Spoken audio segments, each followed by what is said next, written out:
Welcome to the DevReady Podcast, where we're helping non-techs build better tech. Today we're fortunate enough to be joined by Andrew Grant yet again. He was on a couple episodes back in 2021, episodes 72, 3 and 4, around Who Killed Creativity. We did a nice little 3-part series around creativity and a brilliant book that he put together and a bit of a game around the creativity piece. Today Andrew's joining us yet again, talking a little bit more about a book, The Innovation Race, and all around innovation leadership and how we make that more sustainable. Andrew, thank you again for joining us, and welcome to the DevReady Podcast. Great to be back. Andrew, just for people that haven't heard episode 72, tell us a little bit about yourself. We're a husband and wife team that met in high school, so we've been around for quite some time now. And we've been working, originally worked with not-for-profit and then ended up moving into corporate, basically helping people with leadership and team skills. About 15 years ago, we started to look at the concept of creative thinking and design thinking and wrote a book on creativity called Who Killed Creativity, looking at the psychological blocks of the things that block creativity, because there's plenty of books out there on how to be creative. And then a couple of years following that, we started looking at innovation and innovation leadership. And my wife's PhD was on innovation leadership, or sustainable innovation, or what's now described as ambidextrous leadership. And from then, we've really been working hard researching what we think is groundbreaking research on how to become a sustainable leader when it comes to innovation. We hear lots and lots about the innovation gurus that are always mentioned in the media, but I think that's only half the picture. So we're really wanting to bring the concept of what does it mean to be long-term sustainable innovation, not burn out, not fade out, but actually get through and bring to market a sustainable company, lead a sustainable company, whether it's very big or very small. The research has been fascinating. We've looked at over 70 companies globally and interviewed over 70 CIOs, Chief Innovation Officers, asking them what their concept of sustainable innovation is. But it's fun. You can also go back as far as ancient Egypt and Rome and Greece and ask yourself, they were innovative cultures back then. What happened? So it is why we've called this the innovation race. Not that I particularly like the concept of competitive race, but everyone else seems to talk about a race. But it is a concept that we do need to look at, that what companies, countries and cultures win, lose, or get eliminated, should we dribble it down to a reality TV show metaphor. But the concept's interesting because it doesn't matter whether you look at current companies or cultures or existing ones in history. There are some principles that you can see, whether you go back thousands of years or come as far forward as some of the leading companies now. The principles are the same. And if we can take those principles, whether we're big or small, we'll be much more likely to lead long-term sustainable innovation. Well, that probably digs into so from that interview of 70 people or 70 chief innovation officers, what's some of the big things that came from them, and what did you find some of the insights as you went through that process? Well, I was going to go back 3,000 years, but we won't get to some of those cultures in a minute. But what we discovered was that about 60 years ago, some researchers did look at and identified cultures that were producing an unusual concentration of creative geniuses, and they called them creativogenic cultures. And these cultures have popped up in different locations over time from the Renaissance period. And the researchers tried to identify key factors that led to innovation. And they came up with what's called paradox theory, or ambidexterity. And basically you had leaders that were focusing on exploration. And the concept of exploration is about looking for big ideas, breakthrough ideas, which tends to what we see in the media a lot. And let's put that down the left side of the road. But they also discovered that innovative companies were very good at preservation, which was focusing on incrementally building systems and structures for stability. And the big breakthrough here is that leaders or companies that only focused on exploration, on openness to breakthrough new ideas, if they only focused on that, they would skid off. If we're using the concept of racing down a road, they would skid off to the left. And of course, the leaders that only focused on preservation, small incremental breakthrough ideas, well, these are the companies that don't exist anymore because they got disrupted by the innovative market. Now, unfortunately, the media tends to love to focus on the exploration leaders. We hear about them every day. We read about the exploration companies every day. The problem with that is we don't read about survivorship bias. We don't read about the companies that explored and never made it. So there might be for every Elon Musk or Bezos or whatever, there might be hundreds or millions of people that were almost that close. I mean, we know that Steve Jobs got kicked out of Apple several times, and it weren't for a couple of twists of fate, we might never have heard of him. Same with Richard Branson. His airline went bust a few times. Again, if there weren't a couple of twists of fate, and if you read his book, he says a couple of lucky decisions, he would have been gone. So we've got to be really careful of survivorship bias and not just worship these gurus that seem to be told, a risk take, explore, go out there, come up with breakthrough ideas. Not that it's not important, but the real issue here is the ability to balance the ambidexterity between exploration and preservation. Now, I don't know, this being a podcast without slides, going down deeper than that could be dangerous, but there are then inside the exploration 4 what we call nested dimensions, and they are flexibility, collaboration, and openness and freedom. And so they are dimensions that will help you guide. So you need flexibility, you need collaboration, you need openness, and you need freedom. And then on the preservation side, the 4 nested dimensions is you need a certain level of control, a certain level of focus, a certain level of independence, and a certain level of stability.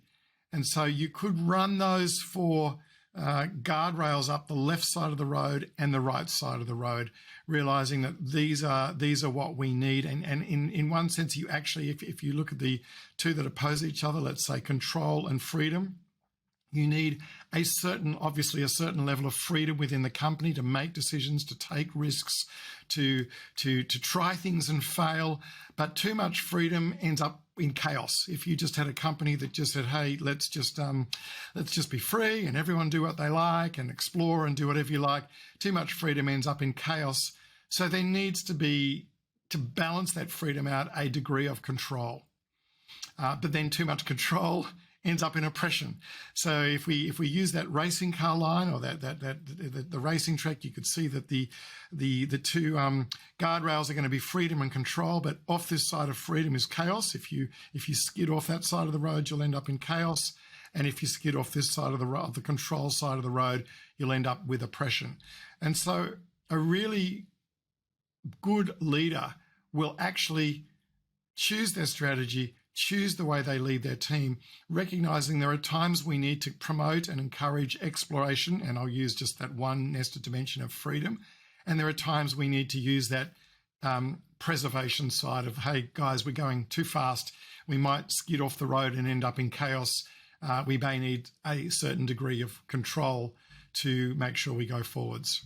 So in saying that, do you see a type of leader that picks one over the other, or is it all the time? And this is the core of what our research and our workshops and our coaching is all about, is to help leaders first of all recognize, like any profiling, what their natural bias is. Unfortunately, leaders left unchecked, if it's unconscious, will not only follow their natural bias and think it's great because we're all very self-confident, but they'll tend to pick a team that is also yes man. I mean, there's that great story of Make Mark Happy in Meta, Facebook, and making Mark happy cost $13 billion. In 2022, because Mark decided he wanted to get into the metaverse, and he literally raced off down the left side of the road of freedom, but in a controlling style. So he didn't want to invite anyone else in, but people were a little bit too scared to talk to him, according to what we've read. And he raced off at, at 100 miles an hour down the side of freedom, exploring, and $13 billion later, he's sort of gone off the left-hand side of the road into that chaos, and really no one quite knows where he's going or what he's doing. Now, he may have $13 billion to throw around, and therefore it might have been a conscious decision, but most of us don't have $13 billion to throw No, we around. don't. And if we skid off the road too far because we're embracing the exploration freedom side too much, before we know it, we will end up going into the chaos or no direction or groupthink or no outcomes and blow that money. So it's really, really important for a leader to understand where their bias is. Are they more biased towards the exploration side, or are they more biased to the preservation side? Where their bias is, where their team is, where their culture is. So we like to plot people on a road. You could also plot them on where they've been, their past state of a company, where they are now, and where they need to go. So it may well be that when we started the company, we needed to really go down that exploration side of the road and just explore and try ideas. And you see companies go through this sort of transition, and then exploring gets very expensive very fast, and it might be time now to bring in some rules.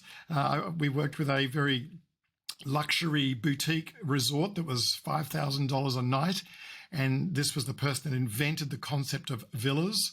And it was all about, breathe your personality into the hotel and let the hotel reflect the culture of the country it was in. But after they started building more and more hotels, they realized they needed to bring in a standard operations manual. And the founder said, oh, no, we can't do that. But they realized that they had to bring in some sort of controls and principles to give the hotel a level of branding. And so you could see that hotel was started off down the very left-hand side, the exploring side of the road, and then realized after a couple of years they probably need to move across to the controlling side with some branding coming in. So, yes, I think it's really important that leaders know that. Is there sort of like an even split from all the people you've interviewed, over 50-50 or something like that? My bias telling me the exploratory is probably attracting more people just because it's the green fields, blue oceans, the exciting stuff, the new things. It's not the day in, day out process management. It's probably bias of who comes to our workshops or what leaders sign themselves up to a keynote talk. But I suppose anyone that's going to sit in a conference on innovation is much more likely to be the explorers, if we wanted to call them the explorers and the preservers. Yeah. But the danger there is they come to these 2 or 3 day offsites. They hear inspirational speaker after speaker talk about how they explored and they took a risk and they went down this side of the road and they failed and they got back up, and and then you get the Everest climber that also took a risk, or the sports adrenaline person, and then these people go back absolutely pumped up back into their workplace to realize that possibly 50% of their workplace are conservative preservers, and they're saying, come on guys, you're not inventing, you're not innovating, and that causes terrible tension. And so one of the big things that my partner Gaia has looked at is the tension between the explorers and the preservers. And what we've discovered is that tension is in any company. Every company will have a healthy tension of those that want to explore and come up with breakthrough ideas, and those that want to just say, hey, slow down, we're going too fast. Now, if that tension is not checked between the CEO and the COO, or the sales team, which is exploring, and the finance team, which is probably more preserving, if that tension is not managed, it will actually rip the company apart. So one, we have to acknowledge that tension is there. We have to acknowledge that tension is healthy. And we have to use that tension between those that want to explore and those that want to preserve to actually pull us forward rather than rip us apart. So we are often unfortunately called into companies once that tension has ripped the company apart. Jaya's research was actually on a company with a founding entrepreneurial CEO that was, absolute genius in terms of what he did. His vision was amazing. Like all founding CEOs, his passion was phenomenal. But as the company grew, his management style sucked. Basically, his leadership style was not great. He couldn't drag people along with him. He moved at too much of a lightning pace, and he didn't really have the EQ to motivate people. He was just so focused on doing what he did. And by the way, it was a great cause. Won't say who it was, but it was a very, very altruistic cause, what he was doing. There was a stage where a letter went to him, as often happens, and says, we're all resigning. And he almost pretty much lost his team. Now, he was smart enough then to bring in a COO or a GM, I suppose you could call it. And he recognized that the GM was the preserver. And they worked together to realize that he was the visionary, the explorer, but he had to respect the preserver. And there's some great transcript that Jay has taken of the conversations between the two of them as she researched and watched. And as you hear his words, the explorer words, you hear all these words that we're going to charge out, we're going to move, we're going to vision. And then as you hear the GM, the preserving's words, he's talking about, pulling back, making sure everyone's ready for the change. And so when that works together well, it works brilliantly. But when it doesn't work together well, or you've got two explorers and no preservers, you'll just take everyone off the side of the road and they'll crash. In my head, I'm thinking of similar to Steve Jobs. In my head, sort of runs down the middle, very exploratory, but very controlled and preserving what was doing until they made the new path on the left, and then now they preserve that path. Well, this is a really interesting case study because Apple was at its best with Steve Jobs and Tim Cook, because you had Steve Jobs. Now, Steve's interesting because he was a controlling leader, but in terms of his culture and his vision, he was exploratory off the charts, but he was bloody good at it. So, I mean, some people are exploratory, but shocking. That's why we treat him as a genius. We won't get into his leadership style because that was very controlling. So he was a paradox within himself. But if you take the relationship between Steve Jobs and Tim Cook, so there's some great little memes out on the internet of all the inventions that happened under Steve Jobs and all the inventions that didn't happen under Tim Cook. And yet Apple is still the most successful company in the world. But they were best when they worked together, because one was exploring and racing off and charging, and the other one was preserving and tightening. Now, Tim Cook is not big on inventions, and there's some interesting research about that. But what he's very good at is tightening, buying, procurement, procedure. So we tend to, again, think of Steve Jobs as the innovative leader. Tim Cook's not. Not true. They're both innovative, but you could say Tim Cook is very much innovating down the preserving side of the road, where Steve Cook's innovated down the exploring side of the road. Now, where will Apple go without Steve Jobs? It's going to be interesting. It's been a few years, we all know. But Johnny Ives has also said that Apple seems to have lost its cutting edge of inventing the things. I mean, people might say, well, it's saturated, there's nothing more to invent. But hey, I read a Harvard Business Review years ago when Motorola brought out the flip phone saying that's as far as it'll go. We don't know what we don't know.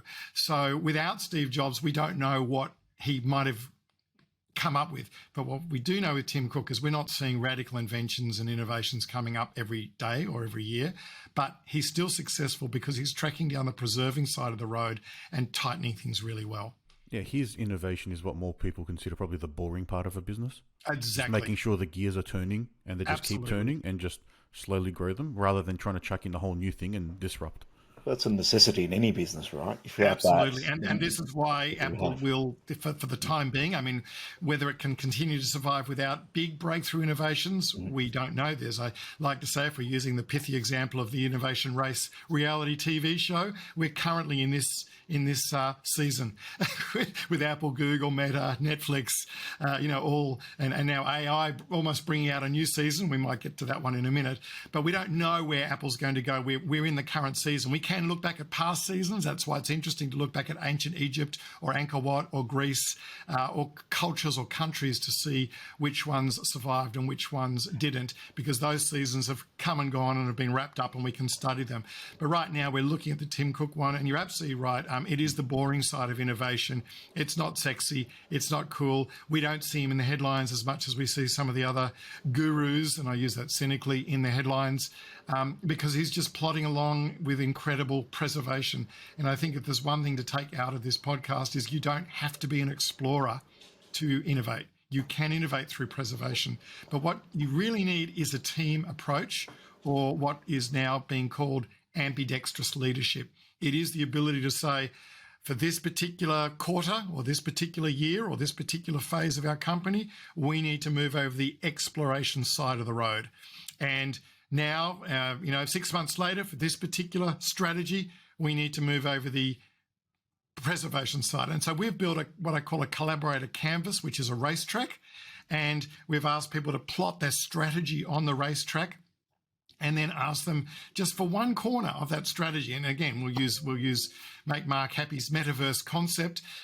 He says, hey, let's come up with a metaverse, blah, blah. And it's super down the exploring side of the road. But because people are apparently too afraid to talk to him or give him some sort of feedback, he's in his own self-feedback loop. And so he's just racing down the left-hand side of the road, hits a corner, and he just keeps going and goes into the sandpit or possibly into the guardrails, and it cost him $13 billion. So we've designed this collaborator canvas where teams can plot their strategy on the canvas and then ask themselves, at this particular point in the strategy, do we need to be on the freedom side or the control side, on the openness side, on the closed side, on the collaboration side, on the stability side, or the optimism side? And then as we come around the corner, if you think of a racing car, they take the racing line. No racing car would come around a corner always sticking to the left side of the road, and no racing car would come around the corner completely on the right side. They take what's called a racing line. So they might, if we're taking a right-hand corner, they'll start on the left side of the road. As they hit the apex of the corner, they'll come across to the right side of the corner, and then they'll come back out onto the left side of the corner, making that corner less sharp, which means they can take it faster than any other racing car driver. So if innovation is a race, we have to make sure that as a company, we take the racing line at its absolute maximum speed without skidding off the track and without hugging the left side of all exploration, because you won't get round fast, or the right side of all preservation. And so each leader's job is to create their strategy, put it on a racing line, and then ask themselves, when do we need to be on the left side? When do we need to be on the right side? When do we need to explore? When do we need to preserve? And who's best at driving? Unlike a Formula One where the same driver sits in the car the whole time, perhaps at the beginning of that curve, it's best to have an exploring person driving the car. And as it moves round and we need to tighten it a little bit to save us going off into the sandpit or the guardrails, we may need to swap that exploring person with a preserving person to say, well, now as we get into the really tight, horrible part of the strategy, we need to put on our preserving hats. And once we've exited the strategy and it's been successful, maybe we swap that preserving person over with a exploring person again, and away they go for the next curve.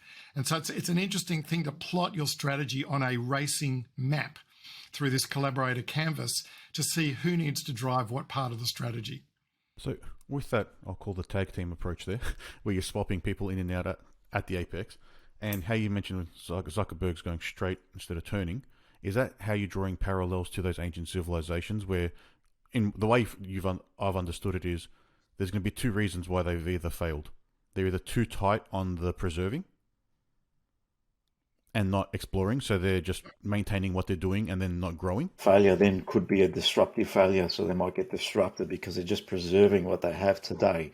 As in the world of Kodak, for example, where they're just preserving and put the actual exploration to the side and kept preserving the same business model. Yeah. That's when they can get disrupted on you, and you're preserving. Doesn't mean you're going to fail as a business. That's right. If you're just preserving and not exploring, you will be, you can see that again using the race, the two sides of the guardrails. If you're just preserving and not exploring, if you're tracking down the right-hand side of the road, you'll be overtaken by everyone else because you'll be going too slow, and you'll end up in not necessarily skidding off into a guardrail, but you'll take the corner too tight, and you'll be disrupted. Yes. If you're just back to Meta and it's $13 billion mistake, if you're racing ahead and exploring too fast and that you get into that right-hand corner, you'll keep racing off and hitting the guardrails or the fence. So that's why it's really important to do both. But I think what you were asking about companies that have gone. Oh, so I was saying the second way that I've understood from your explanation of how they would fail is the leader is too controlling, and the people within them are too scared to say anything. Absolutely. So they'll be say anything to a Caesar in ancient Rome, you'll get executed.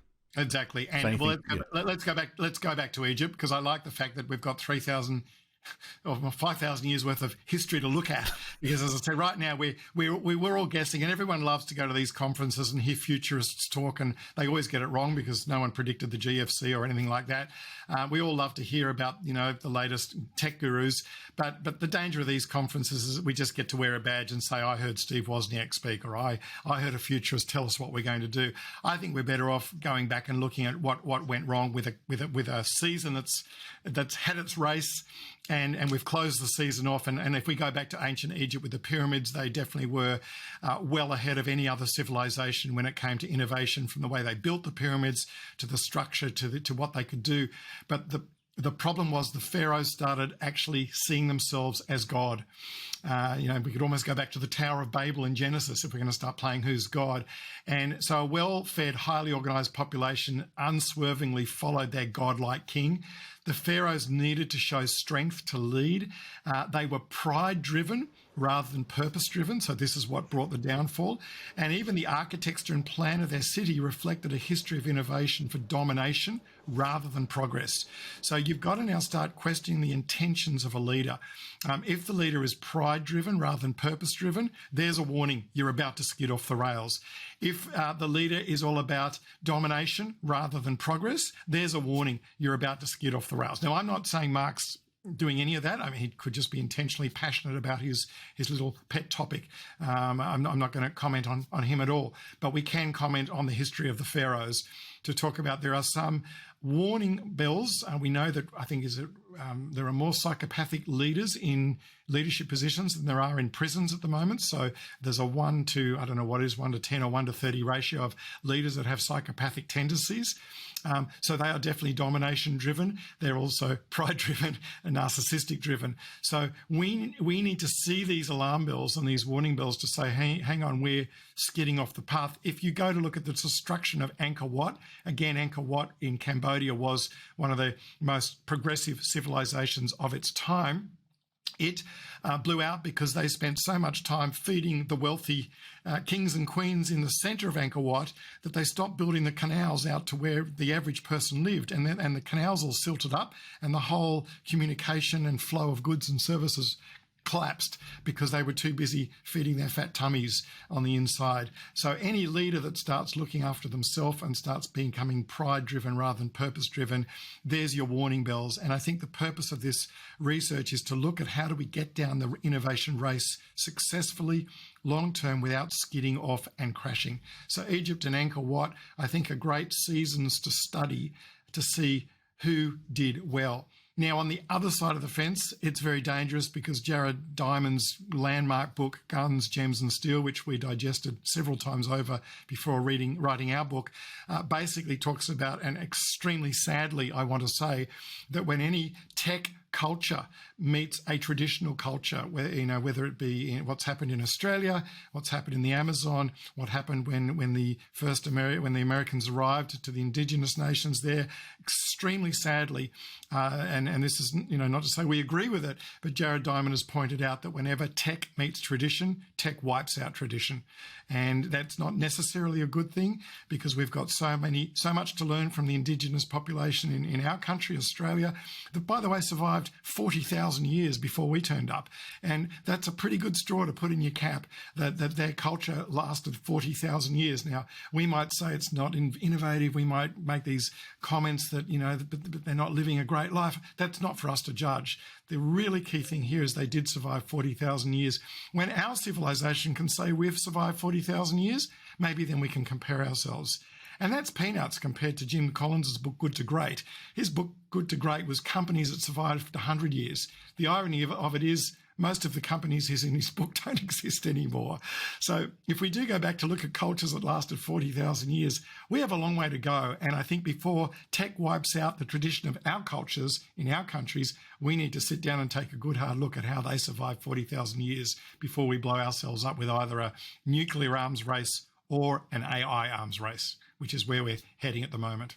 Yeah, so speculating on the future seasons, and that's going to be the AI coming in and wiping out what we understand as typical jobs. So anything that's text content creation seems to be the target and what it's at the highest risk at the moment.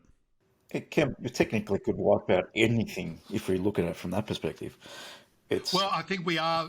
This is an interesting time to do the podcast because if we are to if the historians look back and, as I said, we've got the season of the Egyptians, the season of the indigenous people being overwiped by the tech civilizations that come in, and then we have the Industrial Revolution, and then the Renaissance. We're now seeing, we're in the middle of it. So it's very, very hard to see a culture when you're in the middle of it, by the way.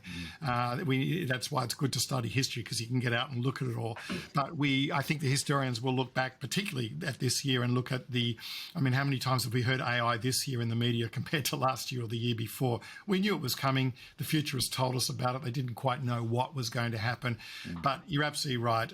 There will be a huge change now. And like the invention of electricity to fire, or lights, or cars, or typewriters and computers, we're going to see a huge turnover. We've always said that people feel sorry for the truck drivers as that gets automated. When that's going to happen, who knows? But this is unfortunately what's going to happen. I've got a little quote from a podcaster. I'll just read you this. It's quite interesting. Investing of electricity made our fire-making skills stopped. We don't need to memorize anything anymore after Google. We don't even need spatial recognition because of Google Maps. Calculators changed the way we do maths. Mm-hmm. So, we no longer, I was talking to a maths teacher the other day, we those of us that had to grow up with trigonometry and long division, don't need that anymore. Calculators do it. And all that does is it lifts the bar to the next level, and the next generation can come in here. So we're already seeing Khan Academy talk about how AI is going to disrupt education, and all it's going to do is just keep lifting the bar up and up. The challenging thing is for the people that are going to have trouble keeping up with it as that transition moves. Yeah, the transition's difficult. So it'll be people now currently operating, even at our age, let alone the younger ones.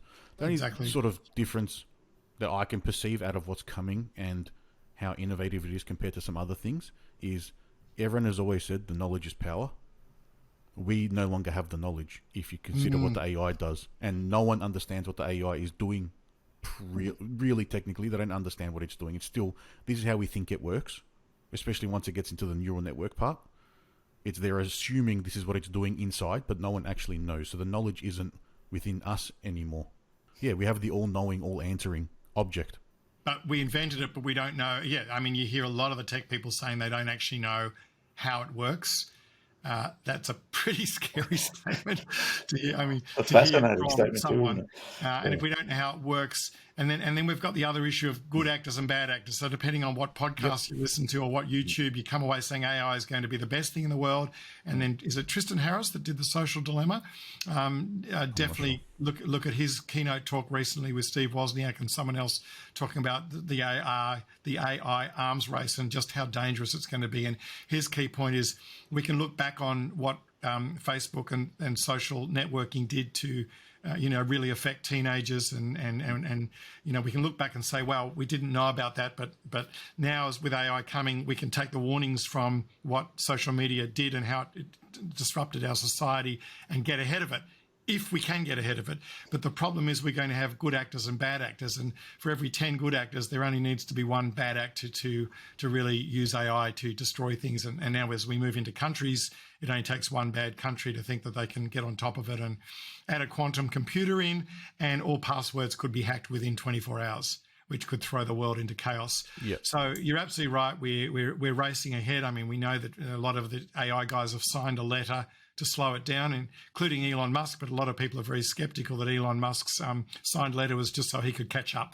So, he wants a 6-month pause on any development. Yeah, he wants a 6-month pause. Well, I'm not saying this is true. He may be genuinely concerned. He should be, but you do hear some of the skeptical people saying he wants a 6-month pause so he could catch up. So you just don't know. The problem is you bring politics into it, you bring self-narcissism into it, you bring that willingness to, hey, I don't want to get left behind. And we do enter into an AI arms race, just like we're entering into a nuclear arms race. But the problem, as you pointed out, Anthony, is the AI arms race. We're not building this one. We could build a nuclear arms race and we could decide how many weapons we wanted to build or how many we wanted to cut down. But the AI arms race, we sort of built it and said, now go and build your own. It's a bit like nuclear weapons building themselves after we built the first one. Once we get to that point, then who knows what can happen? It's going to be a runaway in one direction or the other.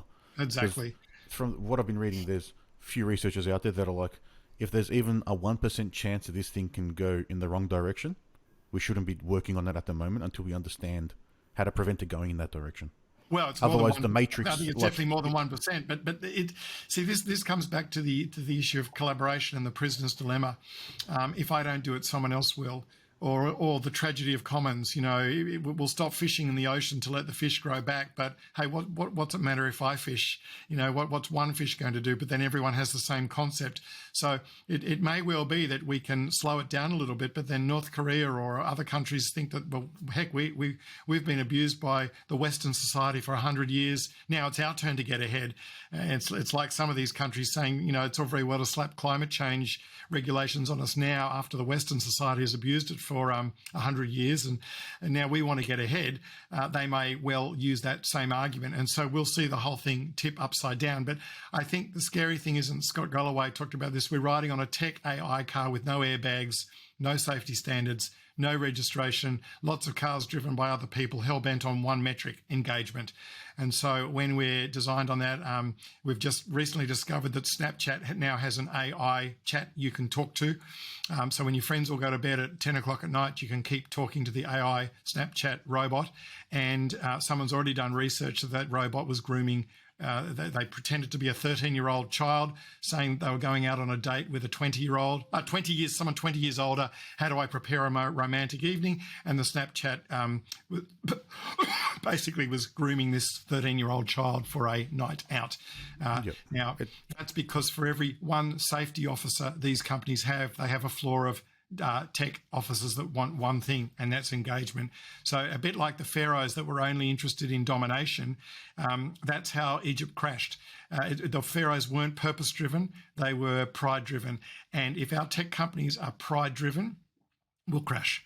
And we're not immune from crashing. Our civilization, as I said, if we look back in history, it's probably only a couple hundred years old. And you compare that against other civilizations that were thousands of years old. But when we're in it, we can't see it. But there's the danger. If we're there's the parallels we can draw from ancient Egypt. If we set ourselves up like the pharaohs and play God, we are likely to crash. And there's going back to the exploration preservation side. We are exploring too fast. We know with nuclear arms race, we explored, and then the preservers came in and said we need a nuclear treaty. I just don't know how easy that is to do with a tech one, because people can keep discovering it and exploring. I think it's basically impossible to do it with a tech one. How do you stop it? They talk Well, about. I don't know if whether you they, as I said, no one wants to stop it. If you bring a new drug on the market, you've got to get FDA approval. But you can if you bring a new car on the market, it needs to go through registration. The tech's moving so fast that the government and the bureaucracy and the politicians can't keep up. I mean, nothing more embarrassing than watching the politicians grill Mark Zuckerberg in that hearing. They didn't know what they were talking about. He almost had this smirk on his face because he thought, guys, you don't even know, when was the last time you pushed a button on a computer type thing? So it is a bit hard. They have become a law unto themselves. But if you look at just recent history around the whole crypto world, that lost control in its own right. It got out of control, got taken over by a bunch of cowboys that walked into an industry and tried to make a lot of money. And there's no reason why AI won't be the same. And it's still not even very regulated outside No, of just it's taxing not. people. And it's been almost 10 for years how long now. Yeah, true. Because it hasn't got the impact. I know how. Yeah. So I think if we go back to the underlying principles, again, let's go back to Egypt. If we go back to the underlying principles, pride-driven rather than purpose-driven, history of innovation for domination rather than genuine progress for other people. And so, yes, you may get, if we take Singapore, for example, a great country that the Prime Minister, plurals, from Lee Kuan Yew through to the current one, at this stage, definitely down the controlling side of the road, Singapore, but it's about passion from improving the quality of life for every Singaporean. It's not about pride-driven or domination's sake. So Singapore's a great example of a country that is really tracking down the conservative or preserving or control side of the road, but they're doing it well. But the problem with the tech companies or the crypto is it's about how much money can I make. One metric for a lot of these, engagement. How many people can we get looking at eyeballs? How many people can we get looking at our site?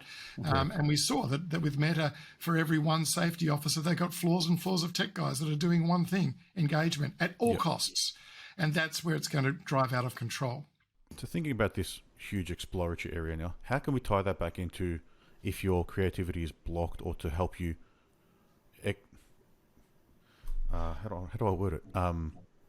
with more creativity, for lack of a better word? Like, how can you get into that space more using these tools or anything like that? Is there anything Without in fear? Like a lot of people might be in fear because it's unknown, right? And to get out of fear, we need to build our knowledge of what's there. Like we need to understand it. We have to dig in. Otherwise, the fear is just I'm just not clear what the future looks like. It might be doom and gloom. I think that's how do we get people out of that frame of mind into the how might I use this for benefit? Yeah, How the might I drive preserving more purpose mindset. behind this in my business, in my family, in my country, for example? Yeah, I think that's a really good point. I think if we go back to the Who Killed Creativity, fear was one of the biggest killers. And one of the subcategories of fear was fear of the unknown. It does paralyze people.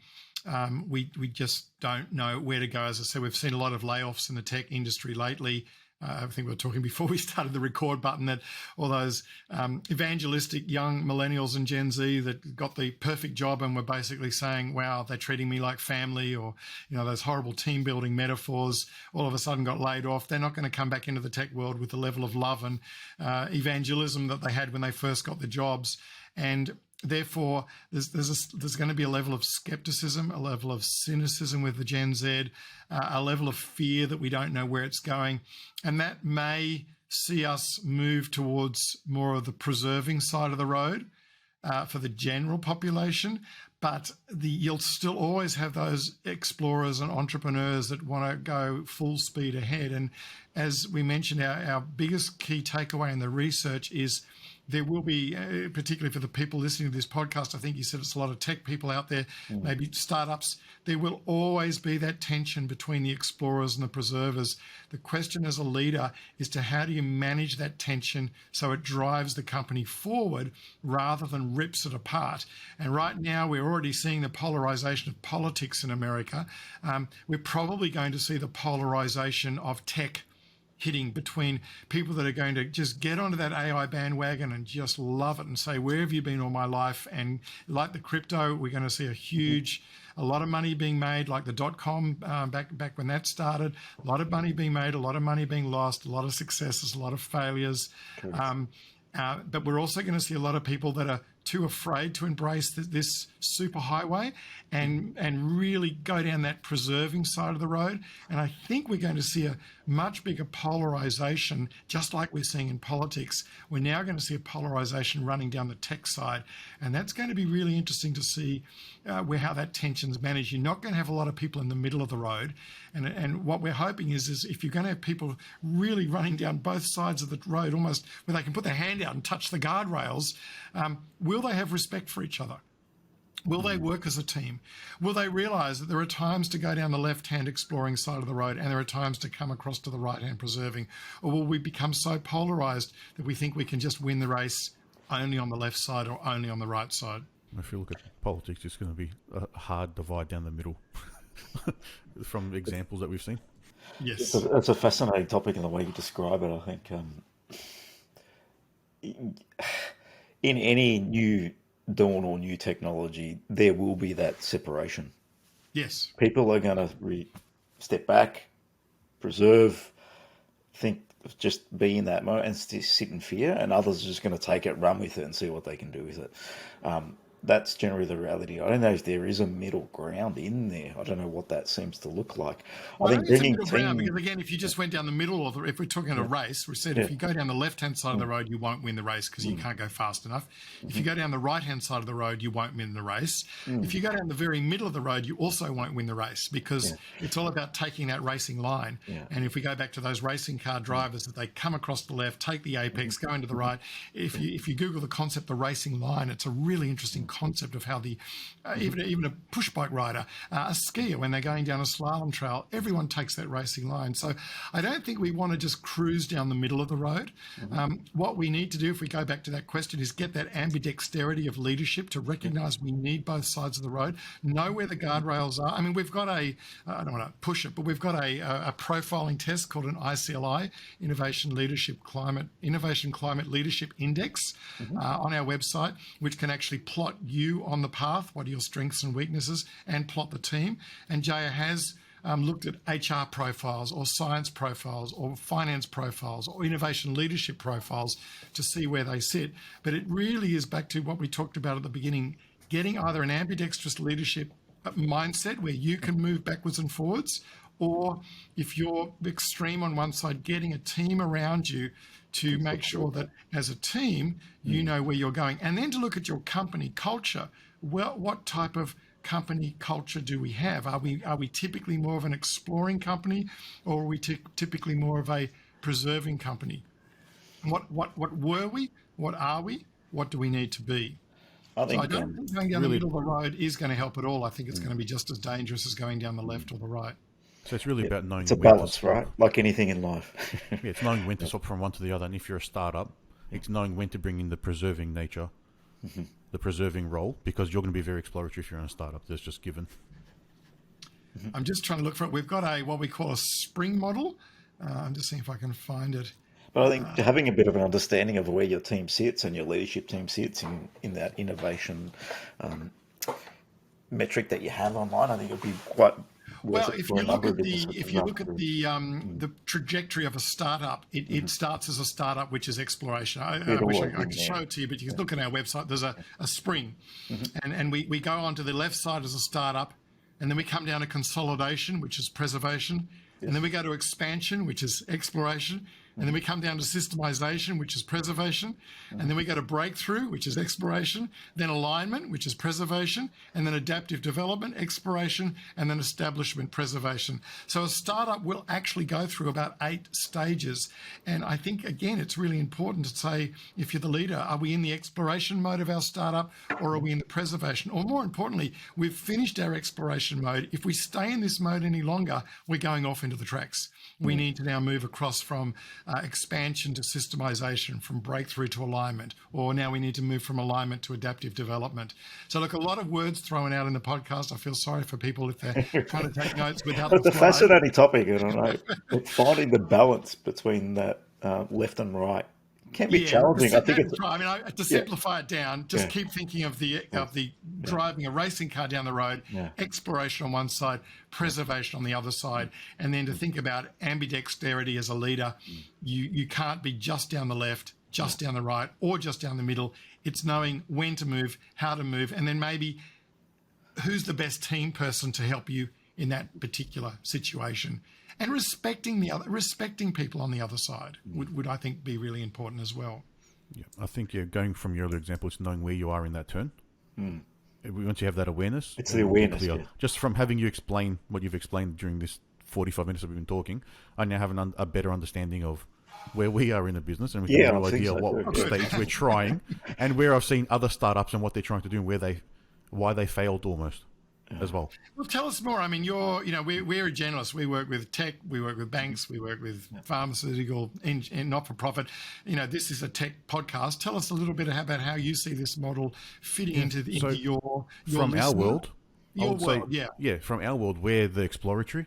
We're probably more exploratory. Andrew and I, both of us, we're probably both attracted to the new shiny things. But then Andrew's the one that pulls it in and says, "All right, we've got to keep going. Cash flow, run the business." Yes, I rein it in a little bit. He reins it in, but I'm the one that's otherwise you just blow up. A very exploratory person, and throws out the ideas and, all right, new product, let's go.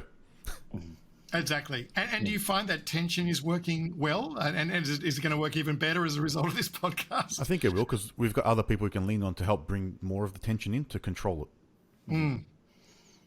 And I think, as I said, the real key thing that Jay has researched, I mean, there's a 300-page PhD and a book and a whole website and assessment tools and collaborator canvases built around it. But I think the key thing is learning to see where you are and what you can do, and working as a team and respecting each other as that team, and acknowledging that tension will always be there. Yep, that's a great point. It's always going to be there, and it needs to be there. Plenty you could actually talk about. You can go on for hours around this and dig into examples. But I think one thing that brings to light for me is, the startups, they all start up in exploration. That's where they are, because they're trying to explore a model. They have to start there. So they're on that path and that journey. One thing you mentioned, I don't know if it was on camera or off camera, was the exploratory leader may not be the right person to be leading the business when you need to get over to the preservation side. So Absolutely. having that balance in people, I can see why some businesses have blown up, as Anthony would say, in that startup space, because you're just always exploring and you're not really preserving and putting everything in place to actually continue to just offer a sustainable service, for example, as a business. So there's quite a bit in that, just to know where you are as a leader. Are you that exploratory? The question is, how many entrepreneurial leaders do you read get kicked out of their own company? Yeah, and that's the reason why. And that's a good summation of why. They've got the vision, they've got the passion, they start exploring, they love what they do. But you know, none of us are perfect, and therefore they probably do that at the expense of recognizing being a team player. Recognizing the value of collaboration, and as the company gets too big, as you said, they have to start doing cash flow and all the things that they don't like doing, and before you know it, they get resignation letters, or people just can't keep up with their pace because they're moving at such a breakneck pace. And so I think it really is important to either bring in someone who's, I mean, for us, we're a husband and wife team. That's another whole topic we can talk about. That's the whole topic. It's a very interesting one. I don't know how you do that. And it doesn't matter. I mean, you two saying yourself that you've got the explorer and the preserver. I think, as again, we've dived deep into some big words in this podcast, but the real key thing is here, either we're an ambidextrous leader, as in we know when to move backwards and forwards, or we know when to say, hey guys, I'm going to offload this to you. I've done the exploring. I mean, we worked with a coffee company where the guy was, dare I say, a hipster that took a coffee company to become really successful and a really premium brand, but his hipsterness was just, I could only get him so far. And he loved going out and buying the coffee and traveling to all these countries and the flavors and everything. But he then brought in a CEO who was just a pure business person. And eventually they sold the company for a lot of money and did really well. But it was, again, that collaboration of the two working together that made it really successful. If anyone wants to find about your book, The Innovation Race, I think it'd be a great read. Where is it? Just on Amazon, probably, I would imagine? It's on Amazon. The Innovation Race is on Amazon, the Kindle. We haven't done the audio version yet. Our website is Tirian, TIRIAN.com. We do have an Innovation Race around website. It's the-innovation-race.com.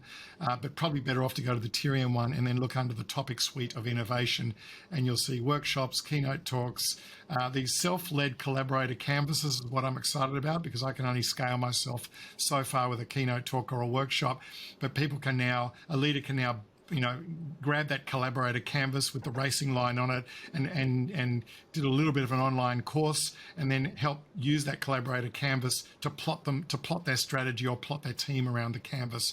So if anyone wanted to take a takeaway, if you want to read a 300-page book and study who wins, loses and gets eliminated, go for the Innovation Race book. But the collaborator canvas might be the most useful tool that someone could grab, or just to go online and do the iCLi assessment to see whether you're an explorer or a preserver, or do it with your team and then superimpose all the assessments over the top of each other to see who's most likely the explorer, or whether you're all very biased on one side.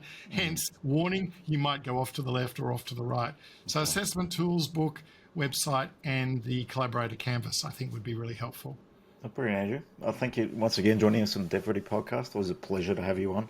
Always brings some really good insights to the podcast and different ways of thinking. So the creative side generally jumps out of you, and I find it fascinating how you take something really simple and explain and build an analogy to explain something pretty complex. So thanks again for joining us, and really appreciate your time. Excellent. Thank you for having me, and hopefully we'll come back with something new next time. I'm sure there will be something new around the corner. Thanks, Andrew.